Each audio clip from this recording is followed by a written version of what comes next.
Ooh. Ooh, ooh, ooh. Hello, everyone. Welcome to the Melanated Air Hour, where we come live to you every Tuesday and Thursday at 2 p.m. Eastern-ish. As you see, today is a big-ish. We're closer to 2:30, but that's okay. We've been making things happen. I am one of your co-hosts, Teddy Ewing, at The Real Teddy Talks. I have Miss Keisha Ravenell here with us at We Inspire Brand, and the one at the one Madam President with a Z with us as well. And today we're going to talk about why it's so hard to finish, to get to the finish line, to finish strong, to finish things we start, and what's the root behind all that. And this came to me because I just came on a trip. As y'all see, I'm in not my normal setup. I'm in a hotel in Sharm el Sheikh, Egypt, which is in Egypt, but a little bit east of where I normally am in Cairo. And I was listening to an audiobook called The Subtle Art of Not Giving a Fuck. And I really like it. I should name the author. I'll Google it while we're talking.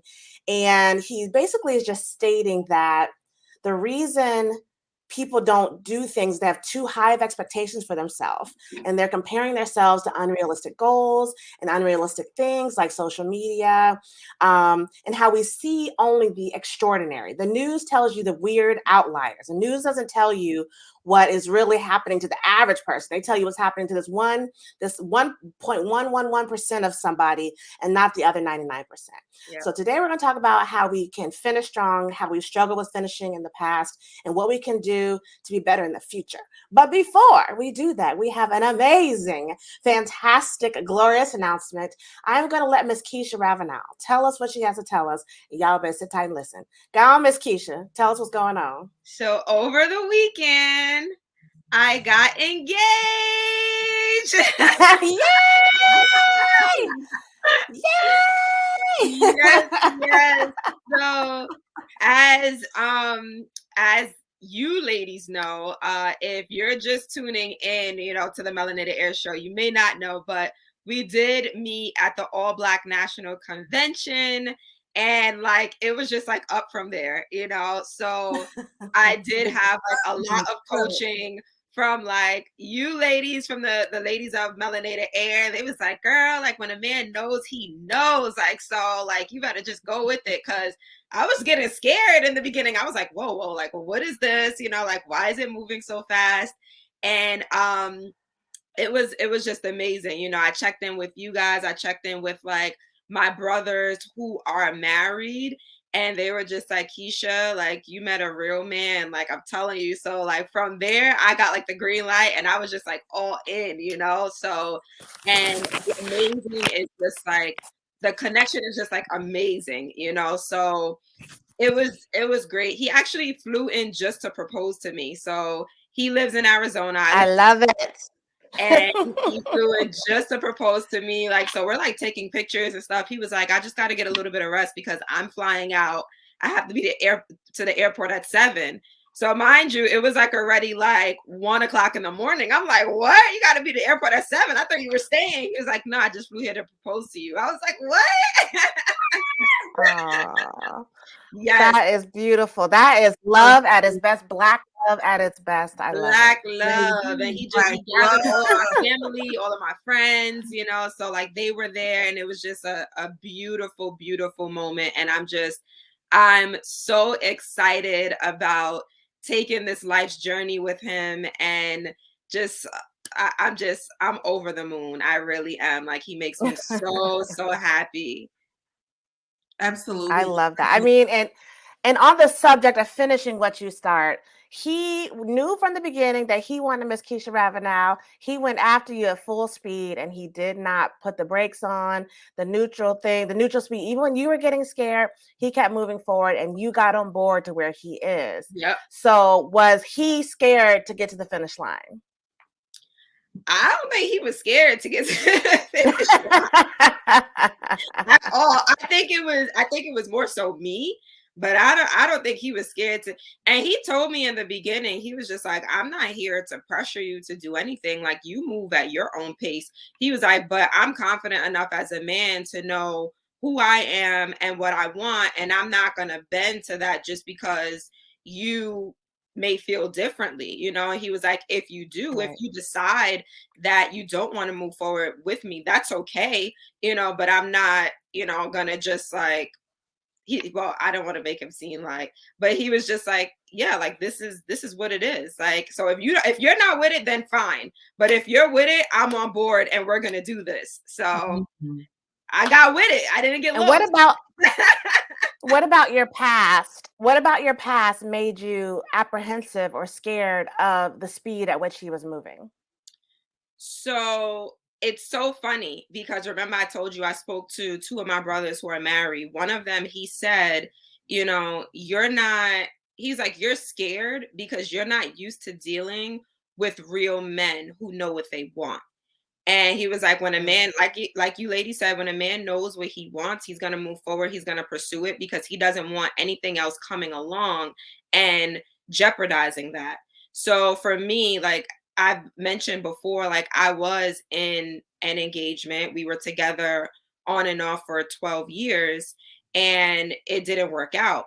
So, you know, for me, it's always like, oh, well, it has to be this long-term thing. But my mom mentioned to me, she was just like, well, you were together, you were with someone for a number of years, you know, over a decade, and that didn't work out. So it's not about the time, like it really is about the connection. I love that. Now, Madam President, do you think any past relationship experiences are going to make you go toward your next relationship full force as you did before, or are you more apprehensive now? I think it's pretty much like sometimes it's a little bit like a car accident. When you get out of a car accident, you just drive differently on the road. You just don't Hmm. feel as comfortable as if you've never had one. So I think that relationships, no matter how bad or amicable the breakup is, I do think that as we grow in love, it does change us in some Yes. capacity, but I think it's important for us to kind of keep the best quality about ourselves. Don't let other people's disappointment alter who you are in the best version. Mhm. Like we have stuff that we definitely need to improve on and those things are a constant work. But if you got those things, like if you're loving and you're kind and you're considerate and you're thoughtful, right? And then you come across this bad lover who basically tries to take all of that away from you, don't you dare do that. Don't you dare do that. Yeah. Don't you remove the best parts of yourself because somebody else is an idiot. Right. So I think that I do both. I could be a little bit more apprehensive because I feel like my risk factor thermometer is going off a lot more than it did 10 years ago. So, when Hmm. it's like a fall, you fall, it's just fine. But now you be thinking about that fall. Shoot, I don't try to fall. We were I kids, might break something. I can't go back together again. Right. I went to the arcade over the weekend, and I recommend, even as a grown up, we should make time to do fun things, childlike things, Yes. because we just kind of stray away from things, especially if you're like myself. I don't have any children. So I don't really find a reason to go to arcades and stuff unless somebody invite me to a birthday party and it's their child or something like that. So I went to a friend's daughter's birthday party, and I had to get on the race car, and this was basically the lanes with the adults. So I get the helmet and all of that, and I had to go. I'm like, I just cannot explain breaking my neck on the race car, just for leisure and pleasure. So I was like, man, when did I become just this thermometer of risk just started floating so much? And I was like, wow, that's kind of crazy that I can identify that. But yeah, definitely. So I feel like dating is the same way. The things pop up, but I feel like keep moving very authentic and in love. And for myself, I try to move authentic. I try to move genuine. I try to move in love. And if that's not being properly perceived or well received, I have learned to move around quickly. When you're younger, you stay Yeah. around, you be lingering. But I feel like, look, get out, do this fast. You don't need a whole lot Yeah. of time to figure out this ain't gonna work. Yes. That's true. That's true. And I think so. So I want to say that, but everyone isn't in the same place, right? Because there are people who've had experiences that cause them to move not in a fashion they should, right? So just say their parents were never together. They didn't have a loving couple in the household, or for business, you didn't have any business owners in your household. So when you get into a business and you start doing it, you realize how hard it is. You put them brakes on, you like, never mind, maybe it's not for me. Yeah. And you just don't know business is hard. Running a business is hard. Whether you have a degree, all the business acumen, your uncle owns a business, your mama owns a business, it doesn't matter. It's still hard. So we have to be exposed to it to know this is what it looks like, and we have to push through. And that goes back to that phrase that's who could you be if failure wasn't an option, or if you knew you couldn't fail. And that's how we kind of have to enter life and love, because we know the end is we all ain't gonna be here. Like, we all gonna be ashes and dust to dust. So why are we so scared to move forward when we know what the ultimate ending is going to be? I don't know. So what do you guys think? I was watching something one time, and they asked a couple, it was an older couple, like, how did you guys stay married for so long? And their response was, we just didn't get a divorce. Like, they didn't say it was hard. They didn't say that, there wasn't things going on in their relationship. They just said, we didn't get a divorce. So we don't know all of the trials and tribulations they went through, but they stuck it out. So that's how you get to the finish line. You keep going. So day by day, you tackle these things day by day, and you get to the finish line, whatever that may be. Absolutely. So in business, I wonder, like, so, when people are comparing business, like for small businesses, right? And social media is so ever present in everything we're doing.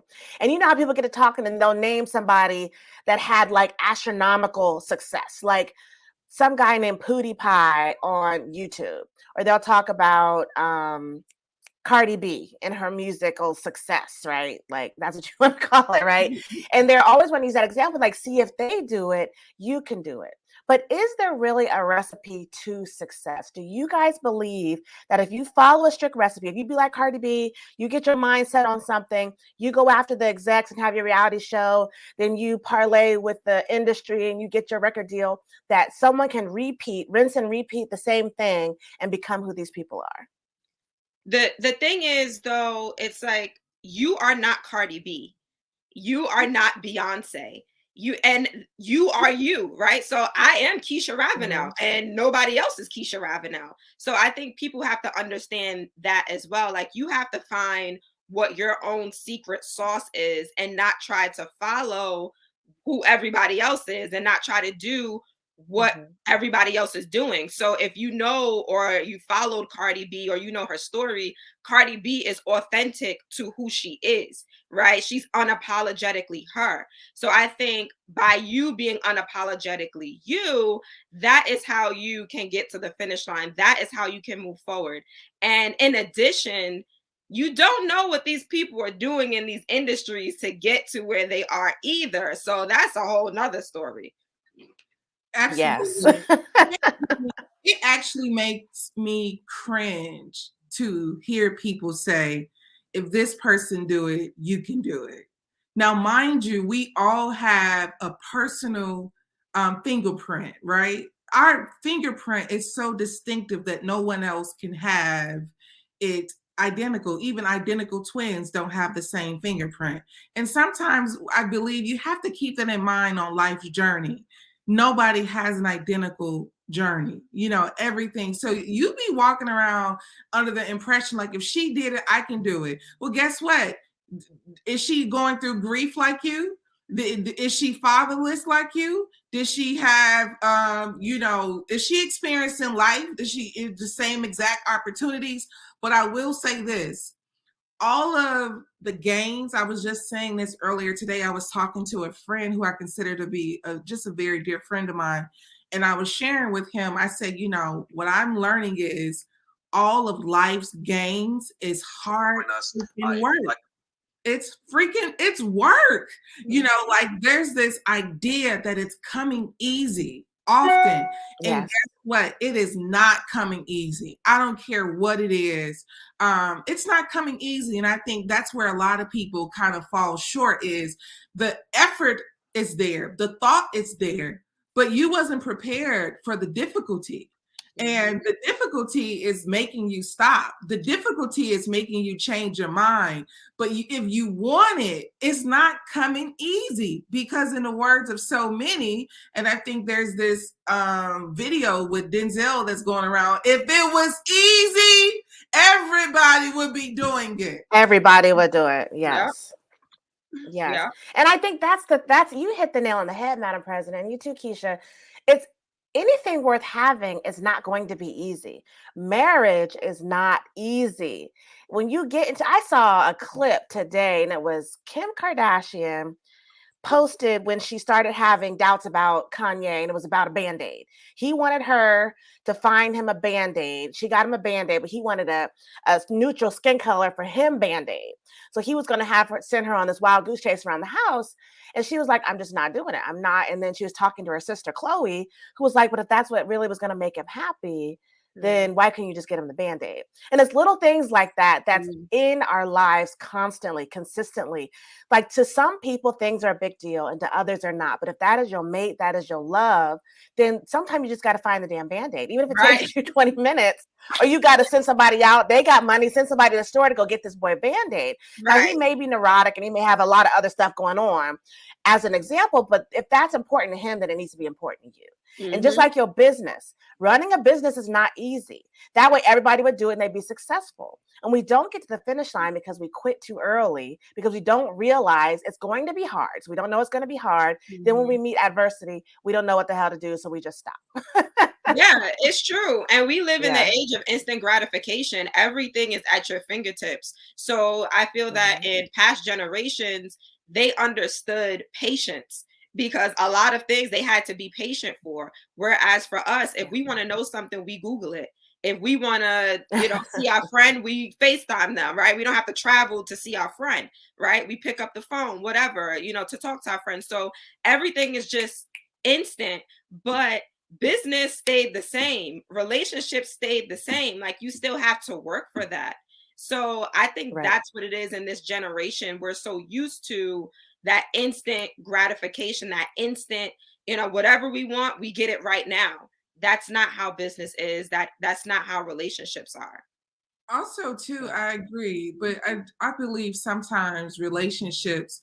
So I think one of the sisters over here, she said, failed relationships make you more aware of self-improvements, life adjustments, growth, etc. So truth be told, they're not failed. Those relationships just weren't what God wants for you.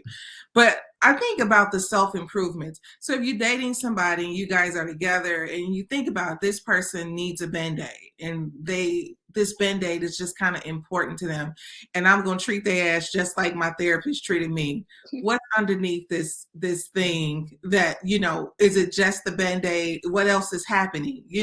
And I believe that that's just why therapy is so important, because we literally be going through things that is so much deeper than the surface. Yeah. I will never forget dating my ex, and she was junky. I was just not really into like the kind of junkie that she was. And no shade, it was just like junky, not like a nasty person or anything like that. I was just a little bit more tidy. I was used to living alone.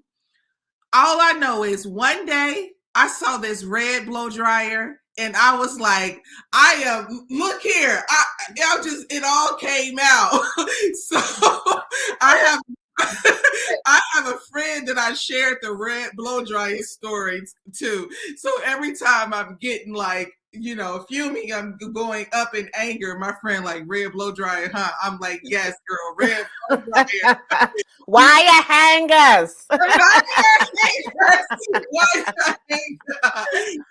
had going on. But I feel like my therapist, only time, I was really able to get into just in touch with self and then learning to compromise a little bit more is when my therapist was like, well, it's not really anger, what's under that? And then we start doing the little chart of words. Here we are going through what's under the anger, and it's like, oh, it's disappointment. Oh, you know, it's more sad. It's more layers of something else, not just anger. Yeah. But when it comes to business, a business relationship with like Kim and Kanye, one of the biggest things that I always felt is Kanye comes from a different upbringing than Kim. A lot of times when we come from two different worlds and we're trying to come together, it is not as easy as people make it seem. Those are two different worlds, you know, that you're trying to merge. Not to mention, you a rapper, you an artist, you come from this part of, you know, the inner city of Chicago. Your mother was an educator, you know, father was in and out, you know, from whatever the public domain of the story is. You know, you get into this industry, you know, this person, father is already established, famous attorney. I grew up in the hills, baby. You know, that's her story. I grew up in this arena that you just got 25 years ago. I've been in this world. This is part of me. You know, so then not to mention, you know, just professionally, I don't know why. Okay, this is not the gossip blog, so let me just move on. I'm not gonna say it. I'm not.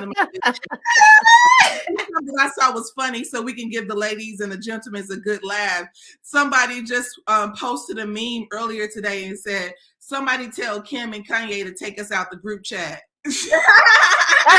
Right? That's how I felt. I'm like, dude, you and your Asian woman, let y'all have y'all thing. You're like, you knew who she was when you married her. Now you had all these kids with her, and you're gonna be dealing with the messy. She's been messy since the beginning. That's her life. Her life is built around messy. She's a probably almost $1 billion messy person. So just you gonna get what you got. You gonna get what you got. Exactly. But you know, Madam President, you always bring up something and it's about different worlds. When you are trying to align yourself with someone that comes from a whole different world than you, it's going to be very difficult. Because their experiences aren't your experience. I saw Kev on stage. He's like a social media comedian. And he was talking about Pam and Tommy. And he said when he heard Pam and Tommy, he's thinking about Martin. That's the only Pam and Tommy he knows. But the article was talking about, the article was talking about Pamela Anderson and Tommy Lee. And he was like, how he said, Black people, white people, he said, we just come from a different world. Like it didn't even dawn on him who they were talking about. And just little things like that I'm like, if you come from a different world, I'm not saying it won't work. I mean, even though marriage, relationships, business is all hard, but you add in those two different worlds, it's going to be that much more difficult. And you have to prepare yourself mentally for those things in the midst of dealing with your own issues, your emotional issues, your trauma from when you were growing up, generational trauma, all that stuff, coupled with the fact that y'all come from two different worlds. So, right. I'm saying it should be easy, but you make it harder if you're doing it that way. Right. And don't try to change that person. So like you both said, you knew who that person was going into the relationship. Don't go into the relationship thinking like, oh, well, this person loves me now, so I could try to change them. That's not how it works. Like you need to love and accept that person for who they are. And that's why it's so important to get on the same page and to align so that when those difficult moments come up, like you both are tackling it from the same perspective, not like, oh, well, I want to take off my clothes. And Kanye's like, well, you a wife now, you can't do that. And she's like, you knew who you were when you met me, when you married me, when you had kids with me, so you can't do that. Man, you can. And if you think about, think about how hard it is to change yourself. Think about how hard it is for you to change your own identified bad habits. So why the hell do you think you're going to be able to change somebody else's bad habits or good habits or different habits? We are under the impression, I don't know what it is. I believe that we are under the impression that, you know, okay, so we already know that like scientifically what's going on in the brain that's just making everything so mushy. And then when that passes, it's just like, oh, snap. Okay, this is a real situation, a real human being that I'm managing. And I feel like we fell at that part because some people they mismanage themselves so often. So then you become like in a relationship or intertwined with a person and you just don't even know how to handle that particular person, that thing. And it's just like, do we have to come to terms about the work? You know, like, this is gonna be work. That's it. Don't think that That's this it. is just gonna be easy. Like, I think somebody had I saw another thing on social media. I know, guys, I need to do better. But I No, saw another you thing. doing good. I saw another thing on social media where there was like this couple. They were a very famous TikTok couple. And the girl basically was saying, y'all, social media is so fake. And the couple was giving like advice on how to be loving and how to be caring. And then the next clip was like, oh yeah, you know, husband killed famous wife, you know, he's sitting in jail. Meanwhile, they had been giving all this love advice on TikTok. Oh Lord. Oh my God. Their reality in order. I repeat, people need to get their reality in order. People are doing a horrible job at balancing this fake world and this real world. So you have people who are just literally outpouring themselves. And my colleagues and co-hosts will tell you, Madam President will send a message and say, hey, today's a mental health day. I don't feel like expressing, you know, anything or extending myself. And that's okay. People are over here online exhausting themselves and then going to the nearest bridge, you know, afterwards. And I've seen so many articles lately of like suicide. And it's just like, y'all, what I think is important is getting the real affairs in order. Real relationships in order. I don't care. I mean, I like that Rihanna is having her child. I appreciate that. But guess what? You know, I got to be what's going on over here in my real life cannot be less important than what's going on online. Like, we got to get our real life in order. Yeah. And that reminds me of the other side of the pendulum. So we have the people that just give up, and then we have the people that are so motivated to get to the finish line that they don't think about their mental health. They don't think about resting. So I feel that we need to talk about both sides, because in order to get to the finish line, you have to make sure you're putting things in place that is going to help you get there. You don't want to die before you get to the finish line, right? Like, you know, whatever the finish line may be. So make sure you have stuff in place. Make sure you are, like I said, resting.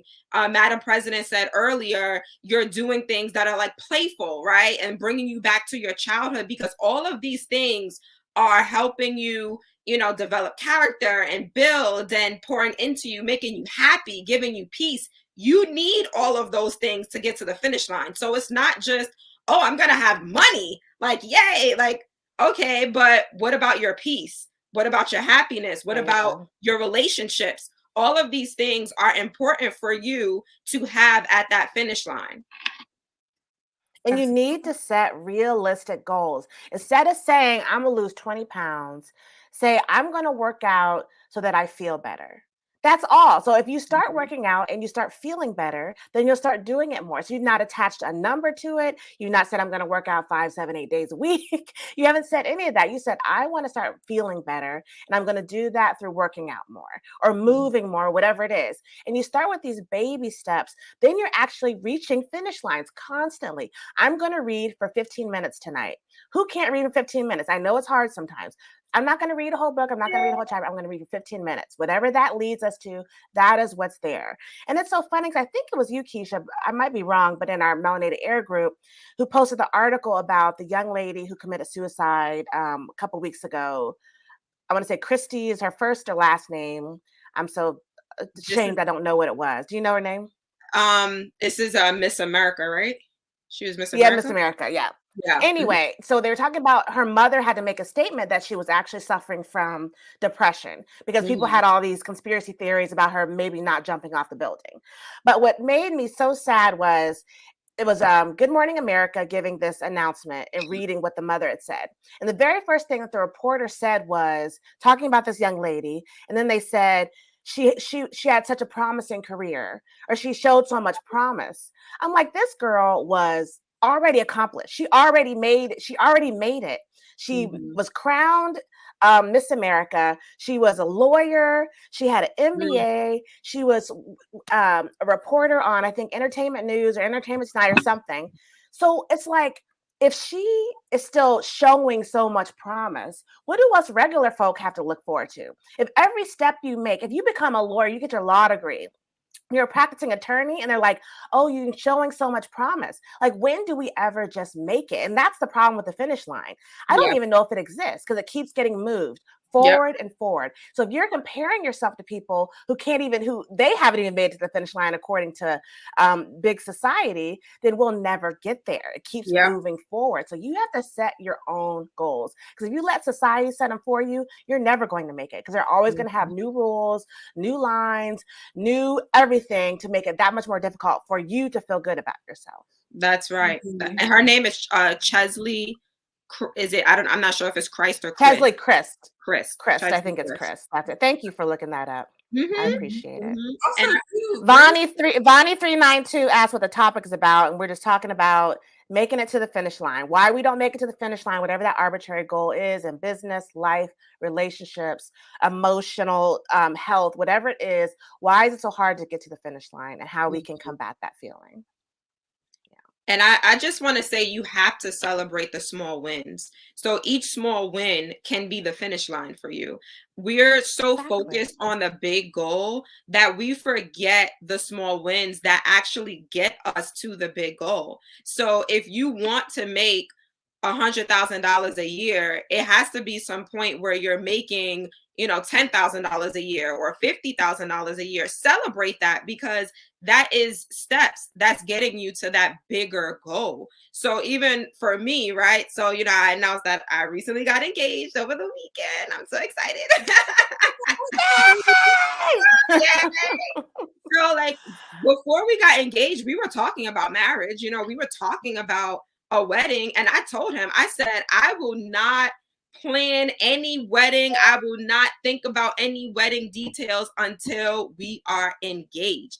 I said, that is the first step. Like, we could talk about it. It's fun. It's beautiful. Like, we could talk about our lives, but I'm taking it one step at a time. I'm not gonna just like, oh yeah, well, the wedding. We're not engaged yet. So like, that was that small win. And now I'm celebrating this small win. And now I could focus on, the marriage and the wedding and like all of that great stuff. So celebrate those small wins, people.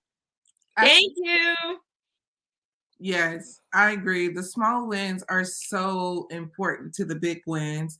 Like whatever the goal is, the big goal is, it's the small contribution is just a part of the big goal. So, I mean, for myself, even when Teddy was talking about losing weight, I'm like, that's the story of my life. Every year I'm losing it this year, and I'm losing it, and I'm not. But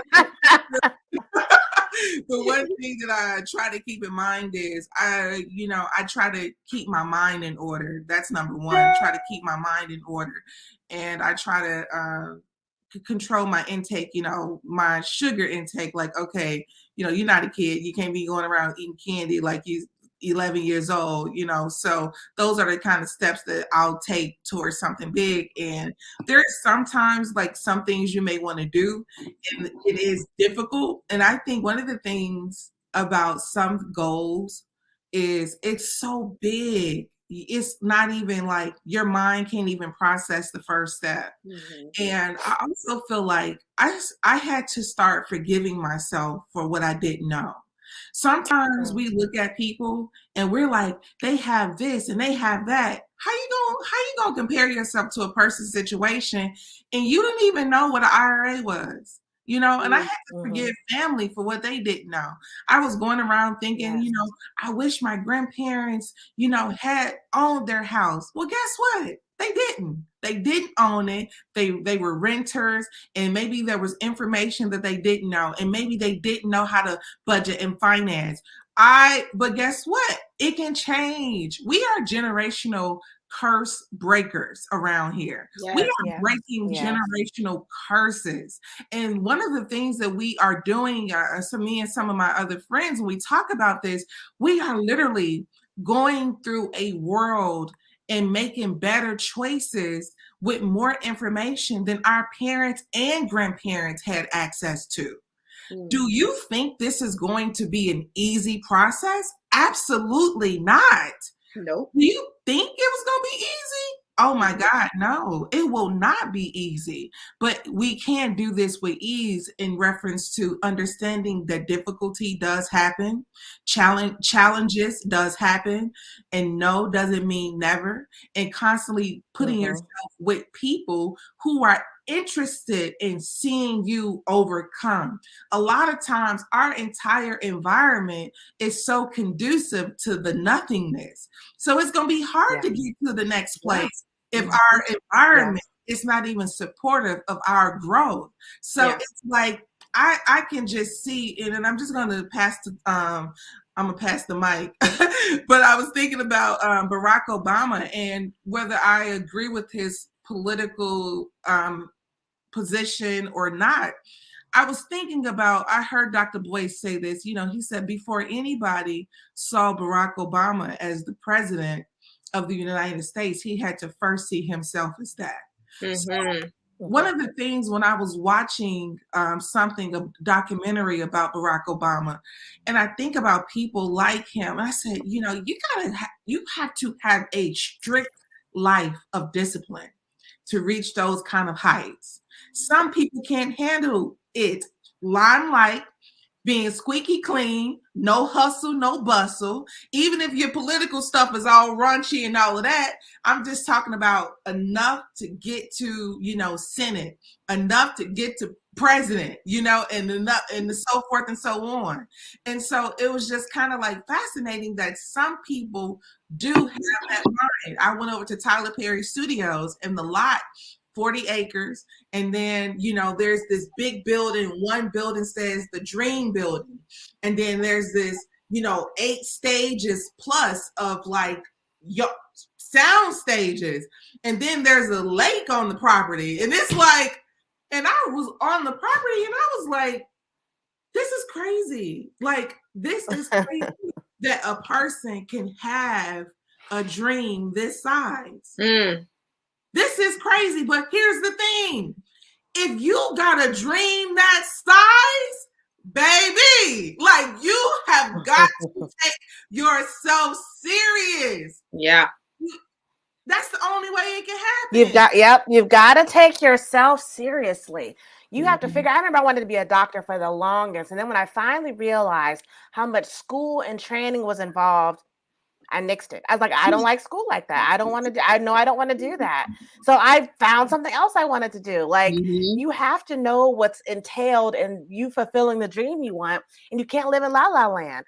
You got people doing all these social media, TikTok videos. Some people make TikTok, they make like 20 TikTok videos a day. You can't want to be them unless you're willing to make 20 TikTok videos in one day. Like, you got to come up with the material, you got to do the dance, you got to do all that. Like, are you going to do that every single day? Probably not. So don't compare yourself to that person, because you ain't never going to be them. I'm like, I'm not. For real. And my thing is also, I know we're talking about getting to the finish line, but you also have to know what's not for you, like Teddy said. So sometimes you're working towards something, but you do have to quit. So quitting isn't always bad. Like, that's not always a bad thing, because you don't want to compromise your peace, right? So I know if somebody's like, girl, if you make these 20 TikTok videos every single day and then that's gonna make you successful, I know I'm not doing it. It's not me. Like, I don't know. It's gonna stress me out. And I don't want to be stressed out. I'd rather do something that I love, that I enjoy, and of course, there are going to be hard moments when you're doing something that you love and enjoy as well. But I'd rather do that than do something that I absolutely hate. So you have to know when to give up, when to leave, so in those toxic relationships, yes, you should be quitting. Don't try to get to the finish line, because like I said earlier, you might not make it to the finish line, God forbid, if you're in that toxic of a situation. In business, maybe this business is not for you and you're just doing it because, oh, I heard you can make a lot of money. Guess what? You might not make a lot of money because it's not for you. So you're not going to put in that energy and that effort, and you're not going to do the research. Like, you're just trying to get to the bag. So you have to know when things are not for you as well. Absolutely. And I love that. that you have to, I think something that I was learning how to do is finding people who are stronger than me in areas that I'm not as strong. It's like a lot of times when we're, especially in business, we're trying to do it all. And I get it. Sometimes we're not at a place financially where we can like outsource certain things. But guess what? You better go to your local church, YMCA, something. You got to start talking and being vocal and communicate about what your needs are. So often we just miss out on things because we just haven't vocalized what our desires are. Hey, I need a person who's strong in Excel. I need a person who got a CPA. You know, a CPA, you know, like I'm constantly talking to people about what I need, to the point where I told one of my friends that I don't know if I'm open to having any more new friends. If you don't come with a law degree, a business, a CPA, accountant, or a real estate agent, and that you got to come with some value, because at this point, I'm not kicking it no more. You know, like right. I'm at the age where I just can't. Right. You don't have no time to be playing. Like, I'm gonna tell y'all, my conversation threshold for useless conversation, it's this small. Like, if we're not talking about building, and that's building yourself, growing, building businesses, growing money, investing in yourself, investing in money. If we're not doing that, like me and my husband, like if you talk about sports with me, like I'm walking away. Like I'm like, all right, I'll let y'all have that. I'm gone. Like I have no time for it. And I think that makes me not a fun person sometimes, but I am in the prime of my life. I am making up for generational curses, and I ain't trying to do this for the rest of my life. Mm-hmm. So I have a plan. I'm trying to get to my little finish lines. So I just don't have time to talk about, you know, whoever's Rihanna's baby. I'm happy for her, but I don't know her. I know Keisha though. I'm gonna go to her wedding. So if I'm gonna spend time worrying about somebody in their future, it's gonna be Keisha. It's not gonna be who did I say? Rihanna. It ain't gonna be her. I don't know her. I don't want to. We ain't gonna meet. It's all good. Right. So I'm gonna wrap it up, ladies. I'm gonna give everyone a chance to come to give us some final thoughts and tell us what you feel has made you most successful in reaching your finish lines and how you've overcome any doubt or regret in the process. So go ahead, Ms. Keisha. Now I'll go last. Okay. So for me, it's definitely that support system. I always talk about my support system, but it's because they play a major role in my life and they're so imperative. So when I am feeling like, oh my God, like I can't be resting, like I have, you know, my best friend who is also my brand manager telling me like, rest, girl, like this is why you're hiring people. You feel like, you know, you have all this free time now because you hire people on your team to do the work for you. So that's why you have that free time to rest. And that's the goal, right? So, you know, when I'm not feeling well about something else, I'll go to my mom. You know, when I'm not feeling well about something else, I'll go to my fiance, you know. So that support system is super, super important for me in helping me get to the finish line. And like I said earlier, you have to be doing things that pour into you mentally, spiritually, emotionally, because it's not just about the finances, right? Some people think the goal is, oh, I have to make this certain amount, where the goal should be health and wealth, right? Like, and wealth is not just, oh, I make $1 million a year or whatever it is. Wealth is, I have my money, I have my relationships, I have my peace, I have my happiness. That is wealth, and that should be the goal. Absolutely. I agree, Keisha. I will say, you know, are you scared to finish what you start? I think that intrinsic motivation is a necessity for you to accomplish the goals that you have in mind for yourself and your family. I remember watching the movie, you know, Don't Look Up or something like Don't Look Up? Don't Look Up. Okay, Don't Look Up. And what I found fascinating was how difficult the truth was for people to take the truth, number one. And then the second thing I found to be kind of fascinating was, in the end, he was only at the table with the people that he loved. So I think as you go through your life journey, I think about my grandmother's funeral a lot of times, and I think about the small number of people that was there. It wasn't the people that she was arguing with over email or some nonsense work-related issue. It wasn't anybody that we talk about over the Oscars. It was family. The people that loved her the most was her family that was truly there in the most pain and who was going to miss her the most. So I think that we have to start being intentional about what's important and acting upon that and finishing what you start, because know this, it is going to be difficult. But difficulty does not mean defeat. So continue to go through and watch, you're going to find yourself up.